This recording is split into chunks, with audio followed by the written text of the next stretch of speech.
මේ වලට පේනවා නම් මේ පරිසරම ගෙවිලා තියෙන්නේ. ෆ්ලෝ එක ඇලවිලා තියෙන්නේ නැත්නම් අපිට ඒක පේනවා.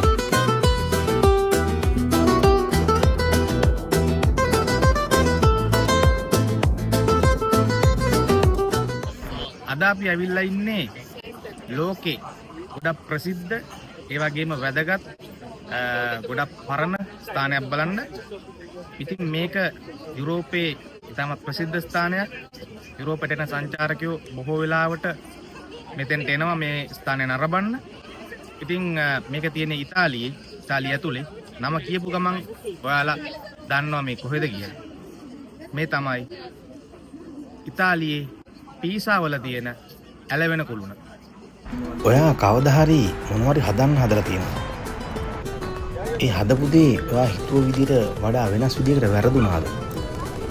ඒත් ඔයා කවදාවත් හිතන්නේ නැතුව ඇති ඒ වැරදි නිර්මාණය මහා කලාකෘතියක් බවට පත් වුණොත් මොකද වෙන්නේ කියලා. මේ ලෝකේ තියෙනවා එහෙම සුළු වැරද්දක් නිසා මහා කලාකෘතියක් බවට පත් වෙච්ච සංචාරක ආකර්ෂණය දිනාගත්තු ස්ථානයක්. ඒ තමයි කුඩා ඉතාලි නගරයක තියෙන කුළුණක්. ඒ කුළුණ ඉතිහාසය ගුරුත්වාකර්ෂණය ගෘහ නිර්මාණ ශිල්පීන් හා හමුදා බලවේග අවුරුදු 800කට වඩා වැඩි කාලයක් තිස්සේ පරාජය කරපු කුළුණක් මේක. මේ තමයි පීසා කුළුණේ කතාව. ඉතින් අපි ආදරෙන් පිළිගන්න අපේ සමියා channel එකට. අද ඔයාලට පෙන්වන්න හදන්නේ ඉතාලියේ පීසා නගරයේ තියෙන පීසා කුළුණේ සහ ඒ අවට තියෙන දේවස්ථානය, ඒ වගේම පීසා කුළුණේ අභ්‍යන්තරය.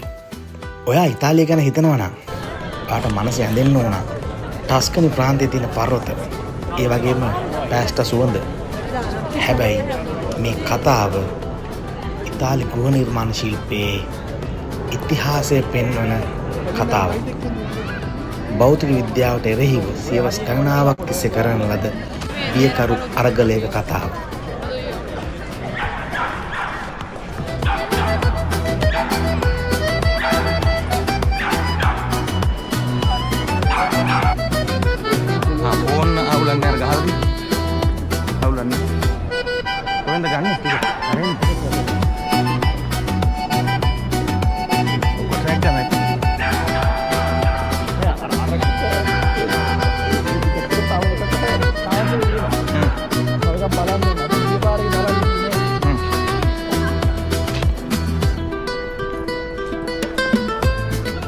අපි යමු 12 වෙනි සියවසට. පීසා නගර රාජ්‍යයේ ගෙනෝවා හා වෙනිසියාවට තරග කරන ප්‍රබල නාවික ශක්තියක් තිබුණා. එහි ධනය හා බැතිමත්කම් ප්‍රදර්ශනය කරන්න විශ්වජනක ආරාම සංකීර්ණයක් ඉදි කරා. පීසාහි දෙ මිරාකෝලි හෙවත් පුදුමෝල චතුරස්‍රය. ඒ සඳහා සුන්දර සීනු ටවරයක්, එහෙම නැත්නම් සීනු කුළුණක් ඕන වුණා. ලස්සන අලංකාර ස්වාධීනව නැගී සිටින සීනු කුළුණ. ඉතින් මෙන්න මේ ඇලවුණු කුළුණ නිර්මාණය වෙන්නේ ඔයාලට අද මම පෙන්වන්න යන දේවස්ථානයේ සීනු කුළුණ විදියට. ඉතින් 1173 දී ගෘහ නිර්මාණ ශිල්පී බොනානෝ පිසානෝ යටතේ මේ කුළුණ ඉදිකිරීම ආරම්භ වුණා. හැබැයි ඉක්මනින්ම ගැටලු ඇති වුණා. මේකේ මේ ඇත්තටම අපි මෙතෙන්ට ආවට පස්සේ අපිට තේරෙනවා මේක ඇලවෙලා තියෙන්නේ කියලා. ඉතින් තේරුම් නැතුණාට මේ ෆ්ලෝ එක එහෙම ෆ්ලෝ එක ඇලවෙලා තියෙන්නේ ඇත්තටම අපිට ඒක පේනවා. කම්කරුවන් අතිරේක මහල් 8න් කොටස් 3ක් නිම කරලා තියෙනකොට 1178 යම් ආකාරයක මේ කුළුණ නැමීමක් දක්වන්න පුළුවන් වුණා. මේ කුළුණ දකුණු පැත්තට ඇලවෙමින් තිබුණා.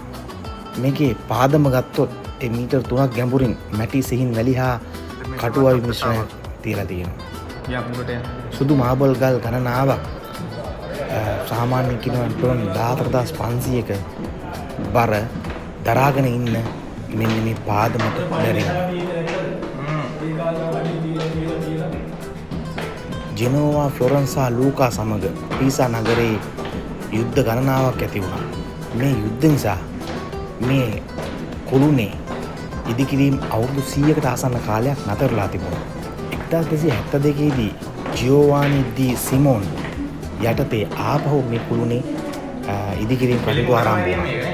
ඉතින් ඇලවිච් එක නොසලකා ඉංජිනේරුවෝ මේක නැවතත් ඉදි කරන්න පටන් ගත්තා.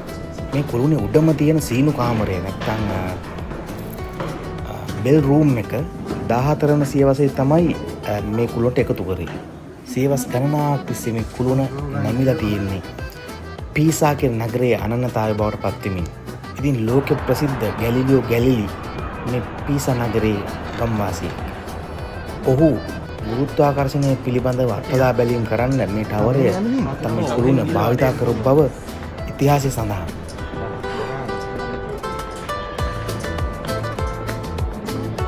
අම්මසේ පාරණ ඇලෙලාම තමයි තියෙන්නේ.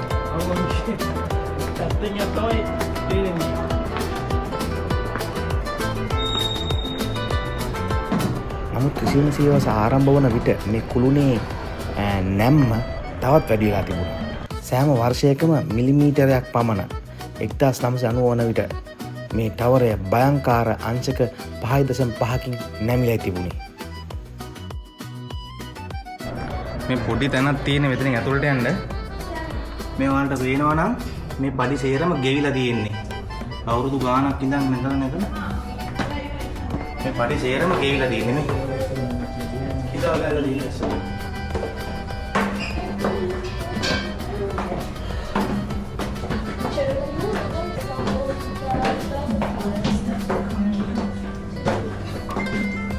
මේ අන්තිම ටිකද මල්ලි? ඔව්. පීසා කුළුණේ අන්තිම අඩිය තමයි ගියේ. අවුරුදු 10කට වඩා වැඩි කාලයක් මේ කුළුණ කේබල් වලින් බැඳලා තිබුණා. මෙච්චරද?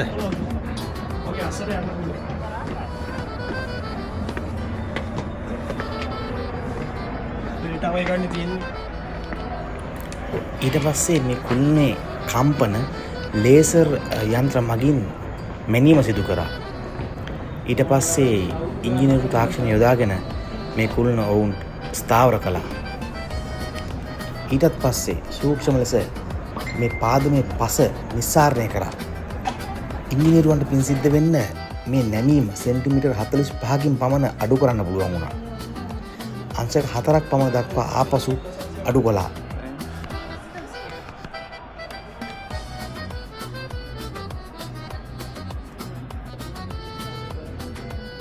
අවම වශයෙන් මෙම කුළුණ තවත් අවුරුදු 200ක් විතර කාලයකට ස්ථාවරයයි ප්‍රකාශයට පත් කරනවා. පීසා කුළුණ උඩ ඉඳගෙන පාපල් තරඟයක් නැරඹීමට ලැබීමත් මොනතරම් වාග්යක්ද මොනතරම් වාසනාවක්ද. ඉතින් ඒ වාසනාව අපිට හම්බුණා.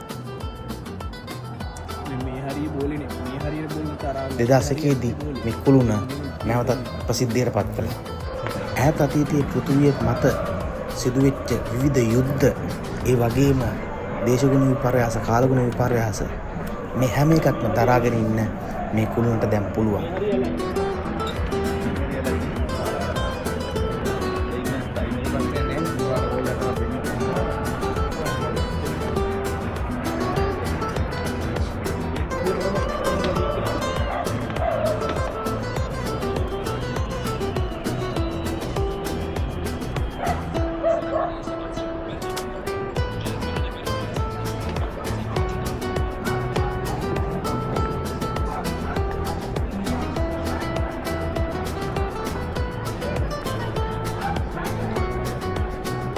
Yeah.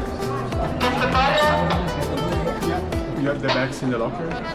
Yeah, first collect your bags and after you can visit the reception. right. The entrance is on the other side. Okay. Thank you. Grazie.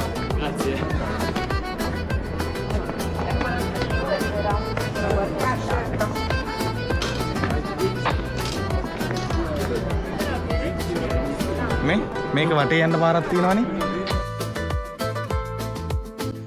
ඈත ඉඳලා හරි එහෙම නැත්නම් ෆොටෝ එකකින් ඔයා පීසා කුළුණ දකින්නට වඩා වෙනස්. ඔයා පීසා කුළුණ ළඟට ගිහිල්ලා බලනකොට ඇත්තටම පීසා කුළුණ ඇතුළට උඩට නගින්න පුළුවන්. කොටිකට වෙන්න. බයිද නුවා.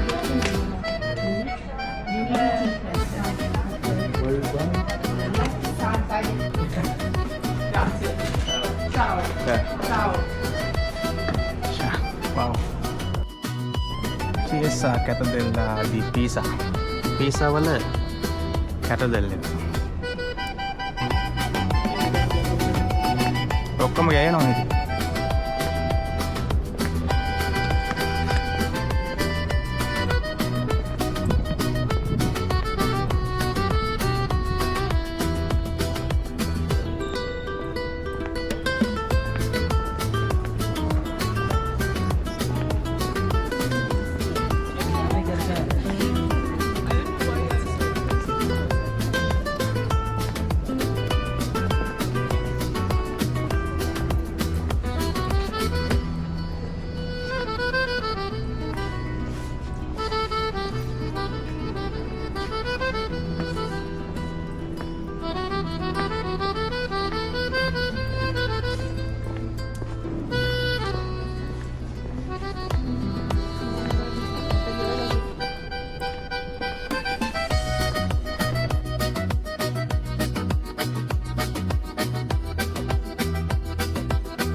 ඉතින් අපේ වීඩියෝ එක නැරඹුවාට ඔයාලට හැමෝටම ස්තුතියි.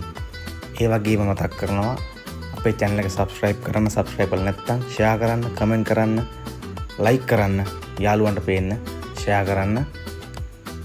ආයෙත් මේ වගේ ලස්සන වීඩියෝ එකකින් අපි ළඟදීම හම්බෙමු. එහෙනම් ගිහින් එන්න. ඔයාලා හැමෝටම ජය වේවා.